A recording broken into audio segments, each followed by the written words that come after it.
ทุกคนเลยอันมื้อเอิญเด้อมื้อเอิญน่ะสิไปหาเฮ็ดมื้อเอิญน่ะสิไปหาเฮ็ดแต่มื้อนี้หาสิกินแกงหน่อไม้มื้อนี้สิกินแกงหน่อไม้ถ่ายคลิปบ่ได้เฮ็ดหยังได้เพราะว่ามื้อนี้น่ะตั้งใจมาเก็บผักสะเงียแล้วก็ถ่ายคลิปให้ FC เบิ่งธรรมชาติบางคนก็ว่าโอ๊ยแม่นบ่เสมอเจ้าเฮ็ดให้เฮ็ดนาอีหลีบ่จังซี่หั่นน่ะข้อยเฮ็ดแท้ข้อยเฮ็ดนาเป็นลูกชาวนาจังซี่หั่นนะ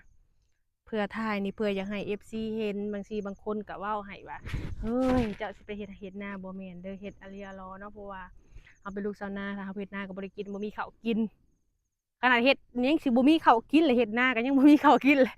บ่เป็นหยังได้ขายหมดโอ้ยเนาะอืมอ้าวไปสิพากันเข้าเรือนก่อนเนาะแนวใดก็ก่อนอื่นก็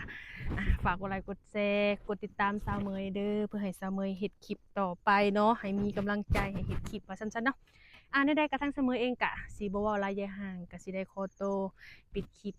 จบคลิปเนาะก็ฝากกดไลค์กดแชร์หน่อยเด้อเนาะโดยสบายดี